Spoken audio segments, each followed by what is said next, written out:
Amazing. That's the kind of enthusiasm that Time with the Captains is all about.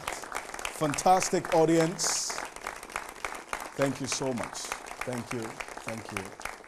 It's yet another Monday again. It's the last Monday of the month of June 2018. Good evening to you. Welcome to Time with the Captains here on TV3. We're live all across the world on TV3 Ghana on Facebook and on channel 279 on DSTV, also on 3news.com all across the world. My name is Alfred Okansi, and as we do know, as projected, Africa's youth will be the largest in terms of population in the next 10 years. Proper mentoring is important, and that's why we here at TV3 have dedicated this program to have captains of industry mentor young entrepreneurs and students in the various tertiary institutions every other Monday of the month, the last month of every Monday, every month here on TV3. Join us with your thoughts, your views, your comments and your opinions as we get interactive all across the world. We'll be back shortly, and I would introduce our captain for the month of June. It's an amazing young man. That's what he wants to be described. We'll be back shortly. Do stay.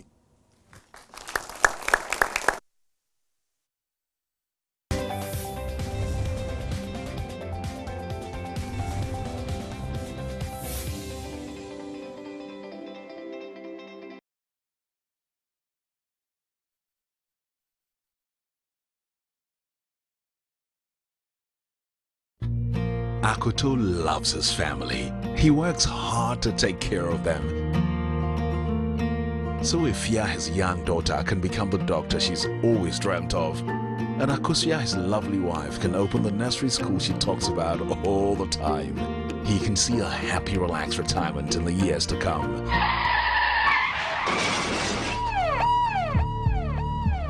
But life can get in the way of our dreams. Unable to work, how do their dreams come to pass? Don't let life's tragedies get in the way of your family's dreams. Get a life insurance policy from Star Life today. Star Life, your solid partner for life. Nana, come and help me. You need to learn. But I'm more interested in drawing. How are you going to be part of the business if you don't learn? You just don't understand. Morning. Anyone for some Lipton? The rich taste of Lipton awakens body and mind. Let me have a look at your drawings. Son, these designs are amazing. Lipton Yellow Label Tea, awakened to what really matters. Were you made for film? Does your tongue speak in stories? Do your ears prickle like a boom mic? And does your heart beat like a clapperboard? Welcome to Africa. If you were made for film, then we want you. The Multi-Choice Talent Factory is giving you the chance to be a part of Africa's vibrant film industry by spending a full year of sponsored training with professionals. For more info on this once-in-a-lifetime opportunity, visit our website, the Multi-Choice Talent Factory, using the power of entertainment to ignite Africa's creative industries. Our doors are open for Ghanaians to own shares in Ghana's #1 network. The MTN Ghana share offer is open from 29th May to 31st July 2018. Buy your MTN Ghana shares at 75 Ghana pesos per share. Shares must be purchased in multiples of 10 with a minimum purchase of 7 Ghana cedis 50 pesos. Dial *170# and select option 7 to buy through MTN Momo. Or buy online at mtnghanashares.com or visit selected MTN Ghana branches, IC Securities Ghana Limited, any of our selected banks or any licensed stockbroker of the Ghana Stock Exchange to buy your MTN Ghana shares or to pick up a copy of the printed prospectus. You can also dial *533# or visit mtnghanashares.com to access the prospectus. Please read the offer prospectus and seek appropriate expert advice before deciding to participate in the offer. Everywhere you go, MTN.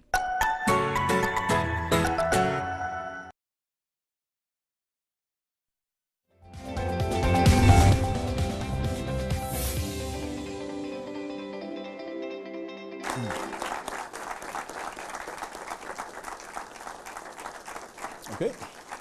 So that's the audience we have today from the Wesleyan Entrepreneurship Group. Please give us a wave. Yes, so the camera can just capture you right there. A mix of audience we have. Thank you so much. And then we have students from the Ghana Institute of Journalism. Please give us a wave and let's know you're here. Fantastic. Thank you, guys. And a round of applause for yourselves as well, once again. Such an amazing audience. Thank you so much. This is a mix of the live audience we have here in the studio, but we have a larger audience out there, those of you who are watching us live on TV3, also all across the world on TV3 Ghana on Facebook and also on DSTV channel 279. Thank you so much for joining us. And it's a very interactive session, so there's so many ways to connect with us. You can also send us a WhatsApp, send us a comment on our Facebook page, read out to you and to the rest of the world. Let's take our captain for the month of June. Ni Amankra Kwashi Tete is our captain for the month of June. He's a managing director, Bayport Savings and Loans PLC. He's an alumnus, China Europe International Business School, CIBS, Shanghai University of Leicester, UK, University of Ghana, Legon. He joined Bayport from Barclays Bank of Ghana Limited, where he was a director in charge of retail and business banking, having started his banking career at the Standard Chartered Bank in August 2001. His achievements include, in August 2014, joined the regional office of the retail banking for Barclays Africa Group, the head of branch optimization covering Barclays Africa's 12 markets outside of South Africa. Also, he returned to Barclays Bank of Ghana Limited in September 2016 as a director, retail and business banking. Our captain for the month of June. Ladies and gentlemen, please, let's put our hands together as we welcome our captain for the month of June, Ni Amankra Kwashi Tete, Managing Director, Bayport Savings and Loans PLC. Thank you so much for making it to be here. Many of us watching and those of you who are here don't actually know that you can sing. Yeah. But we know you can sing, but we're not going to put you live on TV because we don't probably want to mess up the atmosphere. But great stuff. It's good to have you. You love to travel around the world in 80 days. Yes. How are you enjoying this? Because it's stressful for me when you're on the plane traveling all around. No, I hate the flights, but I love the destinations. You love the destinations. I love the destinations. And it's just incredible to just see how people see things from their viewpoint, from different parts of the world. And I spent quite a bit of the 2015, 2016, seeing quite a bit of Africa. And there's this incredible similarity and yet this uniqueness about each country. So you can go to countries as far as Botswana and find out that the concepts for marriage, when they talk about lobola, are actually very entrenched in parts of West Africa. And what we do here in Ghana, you'll find that the things that people in Kenya do midweek in Ghana will be considered totally unpopular. And people they love to party. And the party starts from Tuesday. Wow. Ghanaians will say, no way, it has to be from Friday night. You know, but right. people see things differently. And they're so energetic. They'll show up in the office and they are good to go. Great stuff, you know, and that's what gives you the world view, yes. You know, to be able to appreciate different sides of the world. But many people will know who you are today, not so much about how you got to where you are. And that's why you're here, to share those real life experiences, your failures, your successes, your down moments, and how you were able to make it to this point as MD of Bayport PLC. Tell us about your upbringing, how you grew up, where you grew up. How easy or difficult was it for you? Alfred, thank you very much. I think I was fortunate than most people. My old man was a publisher, my mom a midwife, and between the two of them, did their very best to give us the best even they didn't have. And I was very fortunate. I had a very close-knit family who stuck around throughout the time I was growing up. So it was easy for me to see the picture that they had in mind about me growing up. We had challenges and there were times when money was a problem. But it's only now that I'm grown up that I look back and realize exactly what those challenges were. But then they didn't make you feel it. They They did an amazing job providing for us, myself and 2 sisters. Right. So they shielded us from those concerns. Okay. But my old man, E.C. Tete, I call him E.C., would say things like, there's no inheritance anywhere, so don't be looking for it. But I'm leaving you an education, and that you will get. And my mother would say things like, you do your chores, sure. you do it, and she'll be looking at you and how you are treacherous your home and try to do those things, not wanting to quite do it. And she'll just pick the broom, sweep the whole house, wash all the clothes, and say, is this work? Hard work doesn't kill. So you get a lot. They were very practical, down-to-earth people. Right. And so you're just doing it for you to learn how to do it. Exactly. And be challenged they wanted you to see what they thought was important, and they spent a lot of time doing that. I remember once my father walked away from a job. He didn't quite know what was next. He had no plans, but it was on principle. And for a year or 2, we went through a pretty rough time. Right. And my mom is a very practical woman, so she totally disagrees with those kind of things. But but my father would walk away on principle. It was those are the kind of things that helped me form my thinking about life. And then I've had incredible failures. So we're going to get into the failures, but what did you take away as a lesson from all of those experiences you had back home, looking at your parents and what they did while growing up? No, I learned some very important things. How important family is. How important integrity is. Hard work. Not giving up. And being very patient. Knowing that your time will come, but having the courage to wait for it. And for me, that's been, I've always, I grew up, I was one of those people who didn't come into my own until very late. For most of my teenage years, I was always known as my sister after me, Nas brother. Oh, right. I was always a very quiet person. I was the eldest, but very quiet.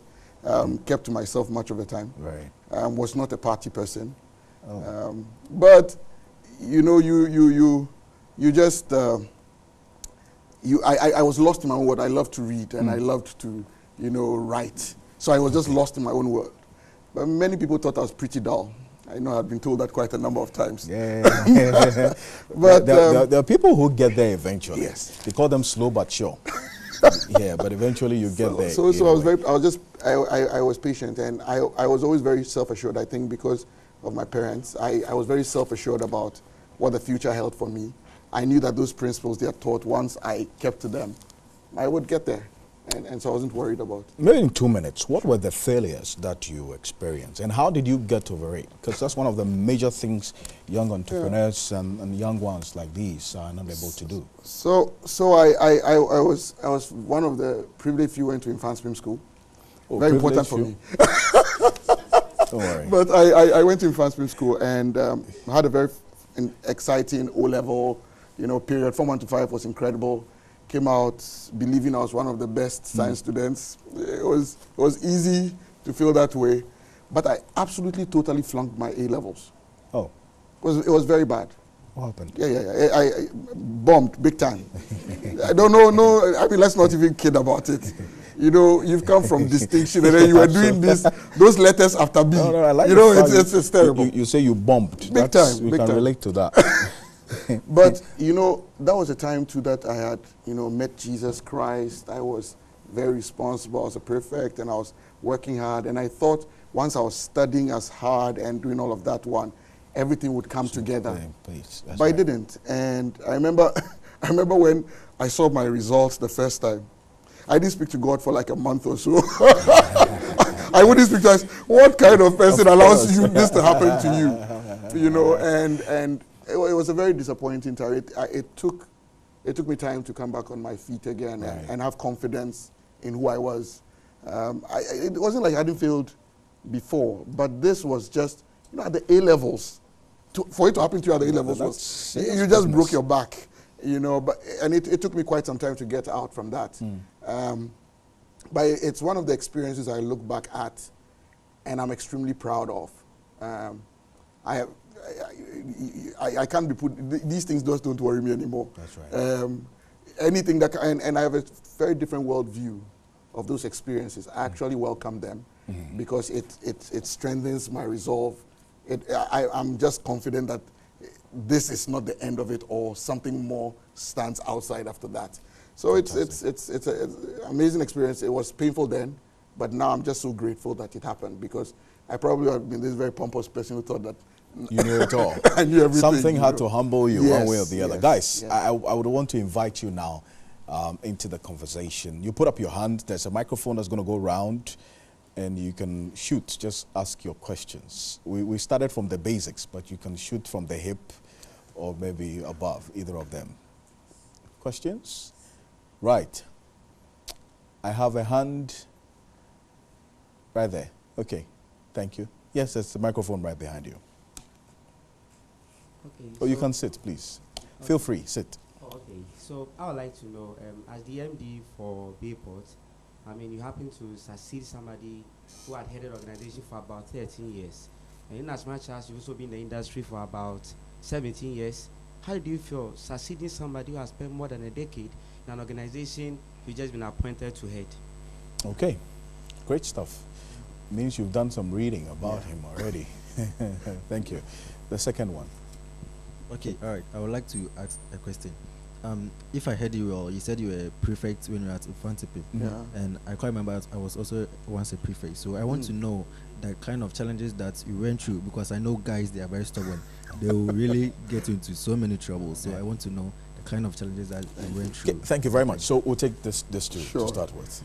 So for me, I was very the gentleman who's led Bayport and pretty much brought it to where it is today is Mr. Kofi Edu-Mensah.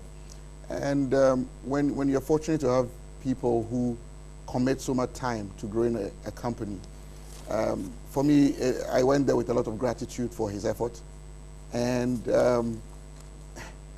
motivated to set higher standards, because if you had been able to accomplish so much and over the last 13, 15 years, created what we now call Bayport Savings and Loans, and that had been entrusted to me. For me, it's a sacred charge. It's not just about a position. It's people's lives. It's families out there. Bayport employees, there are 629 permanent staff. That represents 629 families whose lives are touched by what we do. So for me, it's kind of like a sacred baton change, and my job is to carry it faithfully until the next person comes and hand it over to that person. So I think I was a lot of gratitude and motivation to give it my best shot. Great stuff. And the bit on the school? My first lessons in leadership came in those days. They were, like you said, it was a boys' school, and it still is. But guys are tougher. There are different ways to lead gentlemen. You don't do, and I found out then that there were different ways to lead people, and not just the typical way that comes or appeals to us most. There are times when you must be quiet. There are times when you must let something play out. There are times when you must speak. There are times when you need to be very ruthless in execution so that people understand just how serious you are about something. And I had so many funny stories I could tell you about how each of them taught me. But I'm always, like I said, experiences like this just make me grateful, because if it didn't come through, I wouldn't know what lay at the other side. And so the experiences were rich. And that was my first, one of my first leadership tests. It was absolutely fantastic, now that I look back at it. Great. So you take the lessons from the experiences that you have in life, basically. That's why they happen to be the case. Fauzi, I saw your hand up. If there's any other, where are the microphones? Okay. Thank you. Let's make it very snappy for the two at the back. Okay. Right. My name is Fauzi. I would like to know how your temperament has helped you in your pursuit to reaching the top.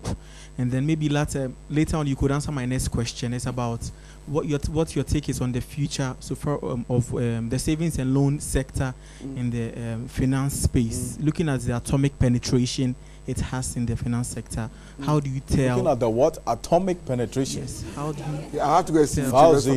My goodness. This is huge. How do you tell the future of Great. Savings and loan? Thank you. Thank you. Yeah, please. There's the next one. I hope you don't use anything atomic related.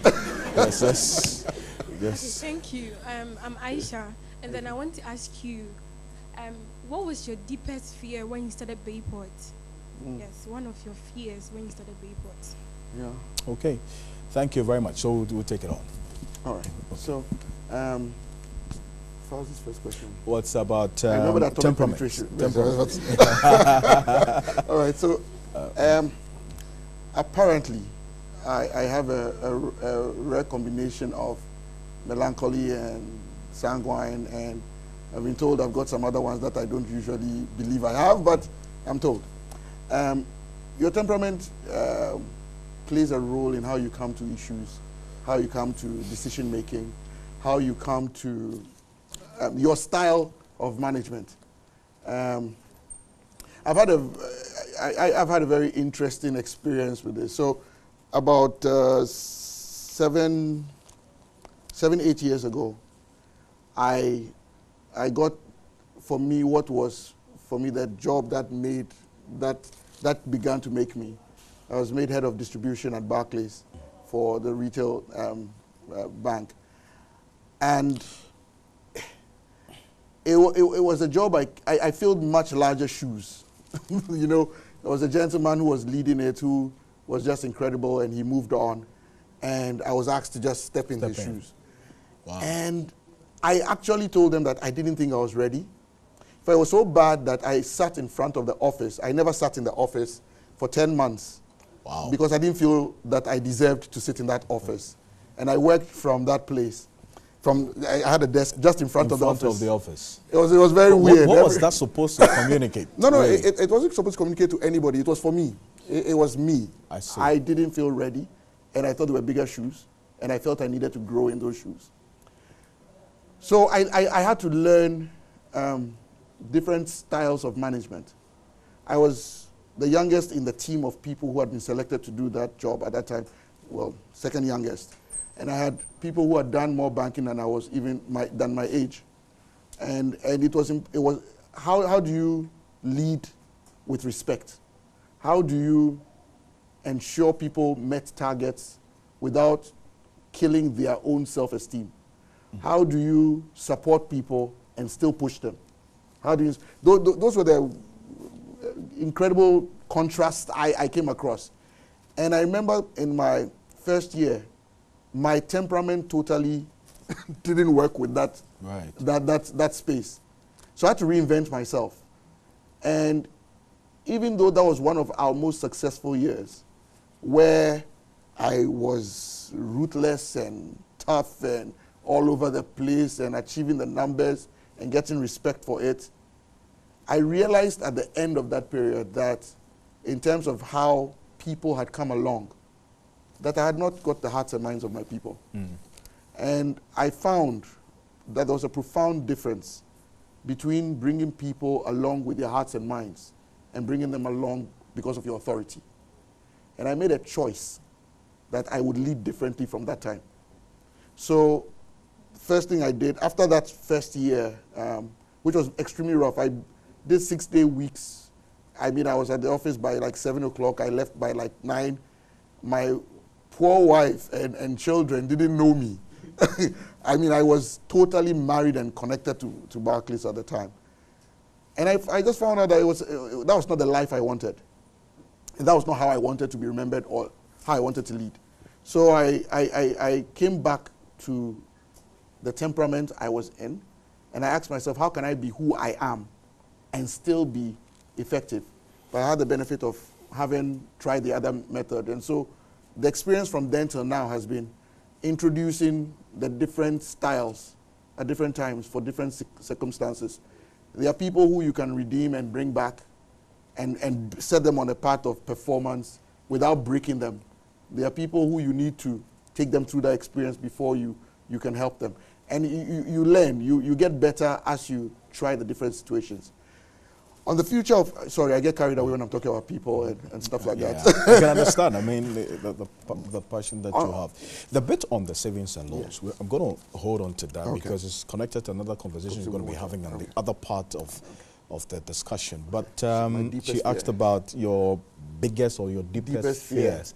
Maybe we could put it this way. After the baton was handed over to you at Bayport, she talked about you for founding Bayport. You know, one of the reasons why I made the move I made was actually to be severely frightened. And my colleagues know this about me. I say, if I'm not frightened enough by the job, then this is not worth doing. It must wake you up in the morning. You need to be challenged. And if you wake up to a job that you can do easily, you shouldn't be at that job because it takes away from you time, which is so precious, and gives you nothing that builds you up. So when I go to work in the morning, I want to be challenged. I want to be scared stiff. And there's a lot to be scared about at my new job. My deepest fear is that the charge that Mr. Dumensa and Mrs. Leibel, who together built this company, gave to me, that I failed them. Our board chairman, Mr. Pianim, is immensely connected with the company at the time. And he wants so much for the company. I wouldn't be able to look them in the face and say, no, it didn't happen. But you know, it's not just that. I believe that Bayport is not just a firm that delivers numbers and all of that. You remember I said earlier on that for me it represents 629 families. And those are Ghanaians across the country. There are Ghanaians who've also put their money into our business.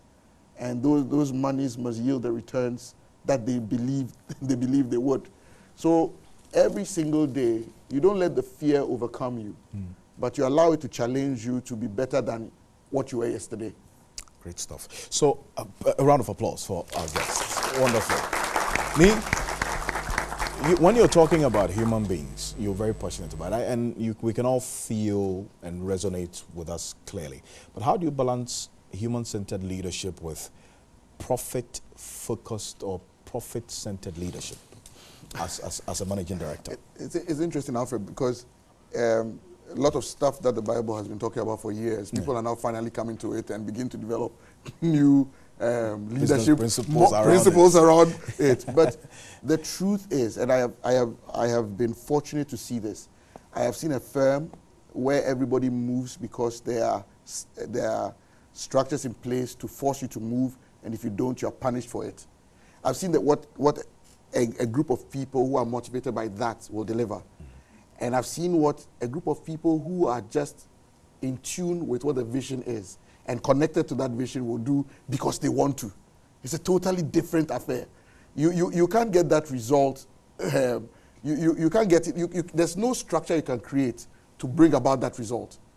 But if you can get people to believe as you believe in where you're going, you'll find out that people would, contrary to what many people believe, everybody wants to succeed. Sure. They may not be suitably challenged to do so. And then my job as a leader would then be to provide the challenge for them to want to be better than themselves. Right. It's a more difficult job. It takes longer. But once you plug into that, you find out that you have this runway of excellence that has nothing to even do with you. Can you imagine if you have a structure where you've got just 100 of your staff who want to be excellent and the other 500 of them just wanting to be average, and then you manage to move that to about 400, 500 of them who want to be excellent, and the outcomes that they would deliver, it's amazing. And those are not things that you can just, build a structure for.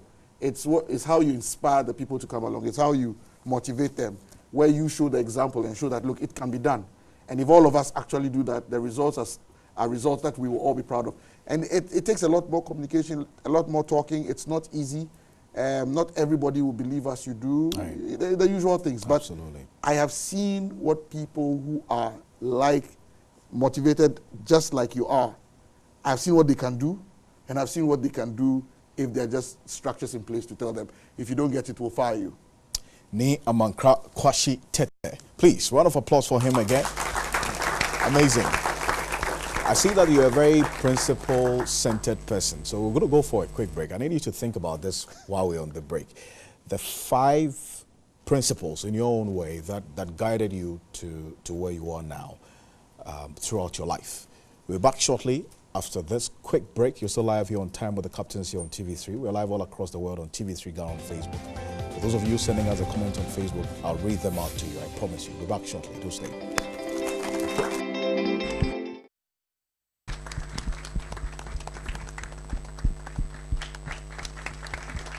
All right, then. Wonderful, wonderful, wonderful. Welcome back. Nia Mankrakwashi Tete, Managing Director, Bayport Savings and Loans PLC, is still our guest with us in studio for the Time with the Captains for the month of June 2018. We have a wonderful, active, vibrant audience here. Amazing. And you can hear them put your hands together every time.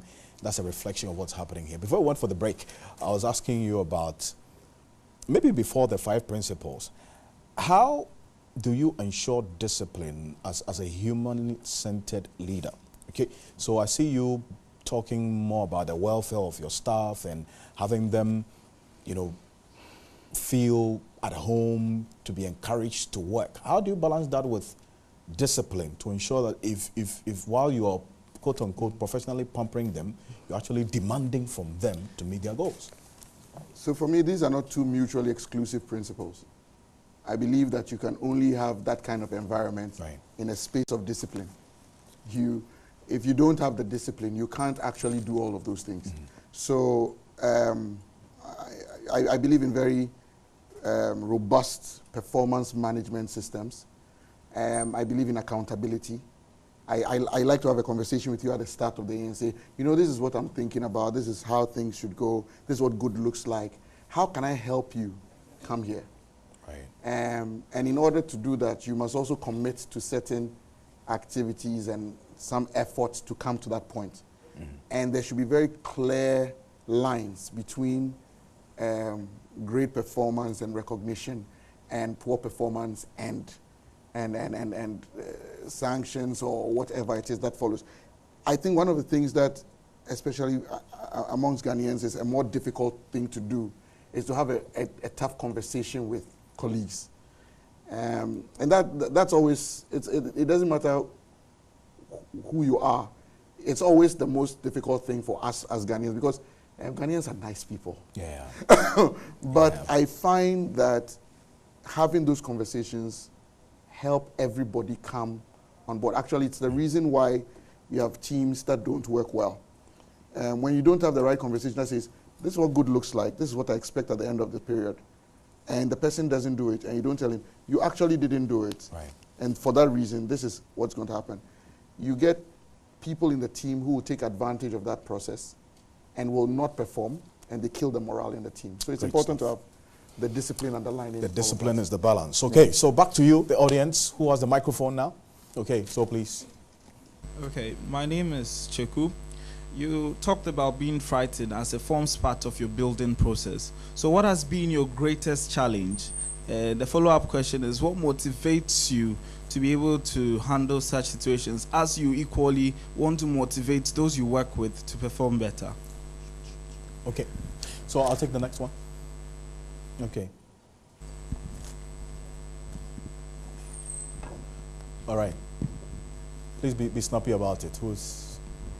Thank you. Right. How do you balance? Your name, where you are from? Sorry, I'm a Benizane. From Wesleyan Entrepreneurship Group. Great. Please, how do you balance your family issue with the job? Okay. And secondly, we find out in Ghana, young entrepreneurs, they have problem accessing loans most often. What is different in the method that Bayport is using with other loan companies? Thank you. Me?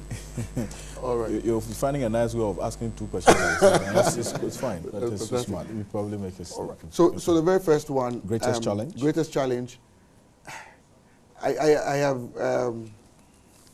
challenges at work, but I think for me the biggest challenge I have right now is being the kind of father I know I can be. It's always the one thing that, it's the most important thing for me, but I feel that that's the place where I'm not doing enough. So it's always for me that challenge where I'm always still trying to get there. There are always bigger, more complicated, more involving jobs that come along. But I think it's in the very nature of man to just tackle them and overcome them until it becomes pointless. You know, you get to a point where it becomes like BAU, everything. But the one challenge that I still feel that I have still got a lot of work to do is becoming the father I need to be. I was fortunate to have a great father, and I want to be that to my children. Great and stuff. that's the one that's... I think that ties into the family balance with work. I think that could be answered. So by now, I am sure my daughter is watching this, and my first daughter has got a very sharp tongue. Awo, and she would be saying that the time balance is a problem. A few months back, my second now said, I was coming home on leave. I wanted to take a few days leave, and I was coming home, and I said, "Oh, guys, so I'm coming home for the holiday, and I'm coming for a week or so." And then they all kept quiet. And then the second one said, "You think you've done something? You haven't done anything. Since we came, you haven't spent time with us, you know." And they are. It's a very important part. I think sometimes we lose the point. We are getting too busy. We forget what's most important for us, and they've got just this time. And so that's always a difficult balance. But what I've learned is that time is so precious. So every once in a while, you take time off and make sure that you spend really quality time with the family. Great stuff. It's really important. So what motivates you? That's the next question. Okay. Yeah. What motivates me? I believe I was born for such a time as this. It's, for me, in my mind, this is not chance. I came for this time. And I want to make sure that every opportunity that is available for me to make a mark, I am taking it. I am not going to ask permission for it. I'm not going to apologize for it. I'm just going to take it and do what I came here to do. And that's so important for me. There are times I've missed opportunities in my life, and I look back and I'm like, what on earth was I thinking about? So I no longer wait for anyone's permission to do that. I go out and I take it because I believe when I don't take those opportunities, I don't just let myself down. I let God down, and I let the people around me down. Great stuff. Please, round of applause for him again. Thank you. Great. So there was a second question you asked. I'm just going to put it differently. So you receive a lot of application for funding from young entrepreneurs. Yeah. What are some of the things you think they're not doing right that does not give them the opportunity to have access to financing across the various financial institutions that you see? So as a financial sector, we actually haven't created any opportunities for entrepreneurs to actually come to the party. There are a few venture capital funds, but it's so hard for a startup, even when they've got a great idea and they can prove it to you. There are very few avenues to actually go to. That's true.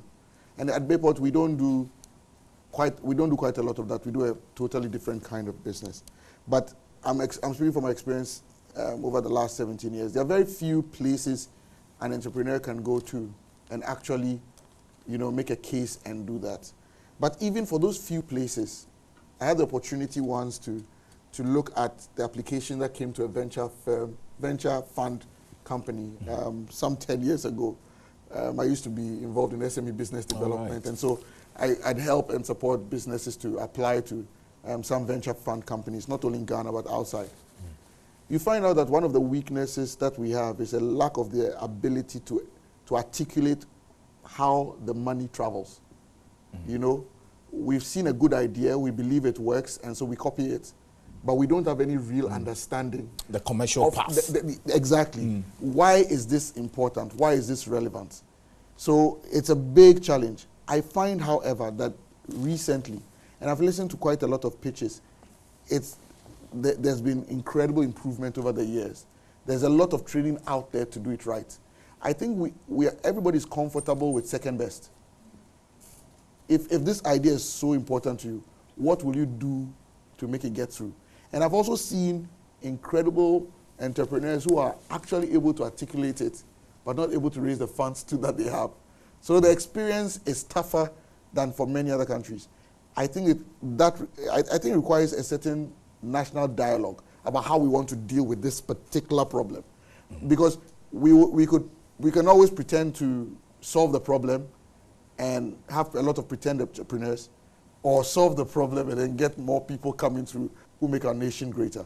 But increasingly, there's a lot of intervention that's coming out. It's just that we need to have a lot more of that happen to meet the need that is actually present in the industry. Great stuff. Pretend entrepreneurs. Amazing.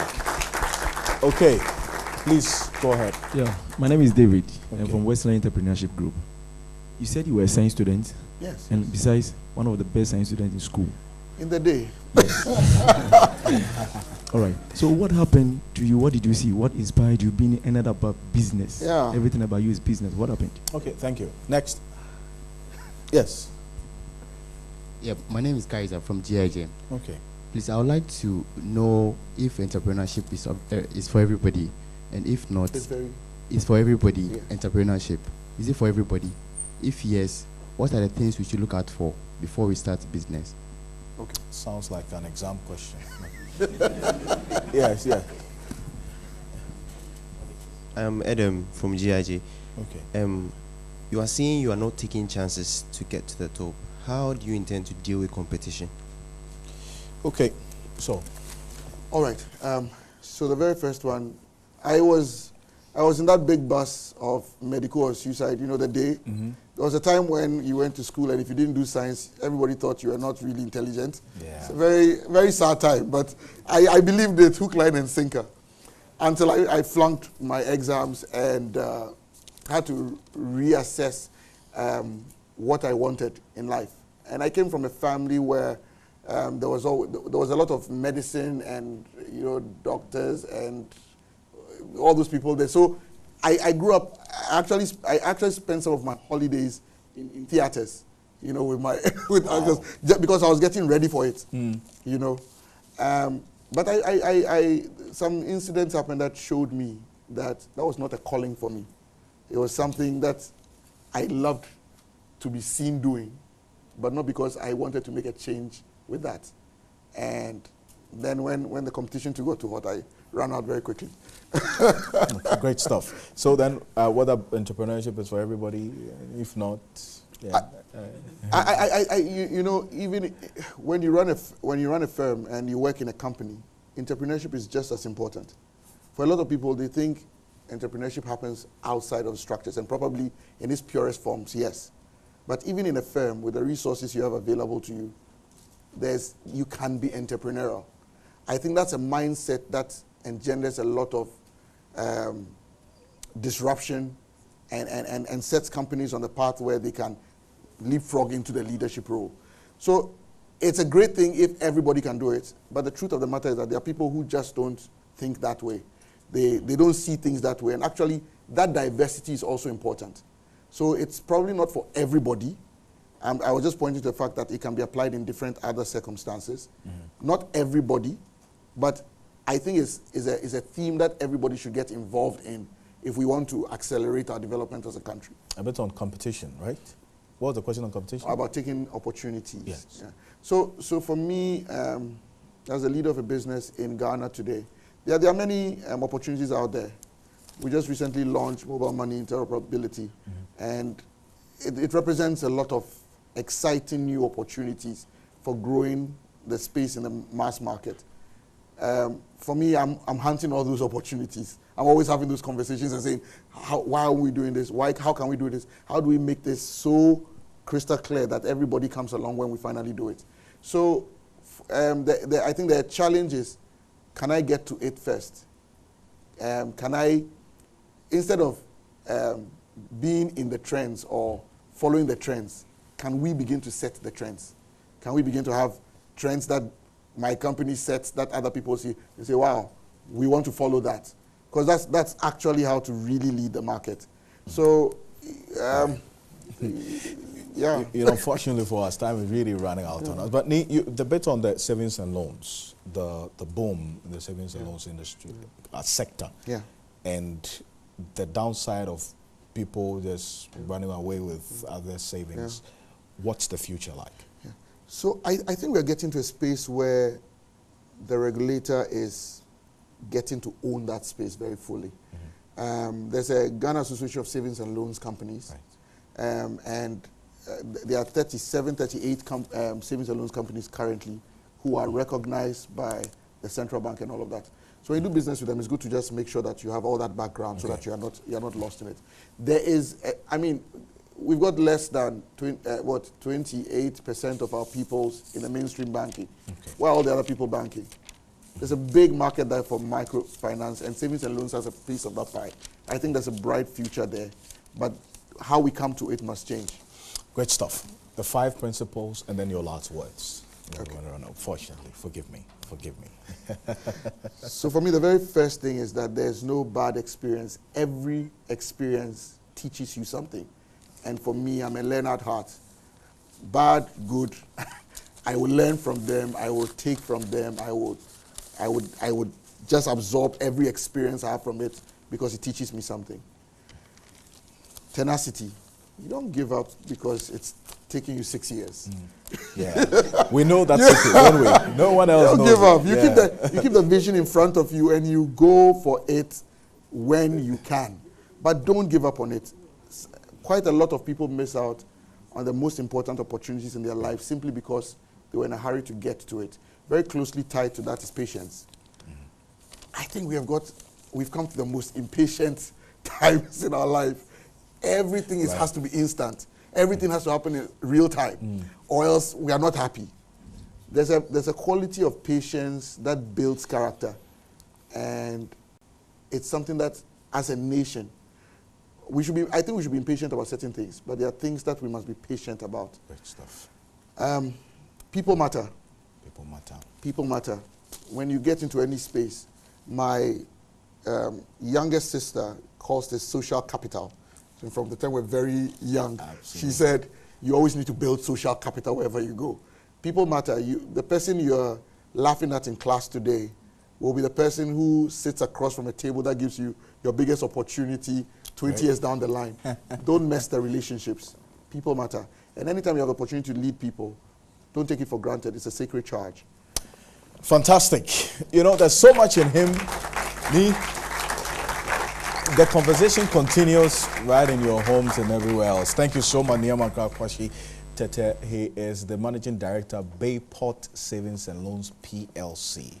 He's been our captain for the month of June. Every other time I know when I say we are ending, I get that sound. But please, say thank you to you.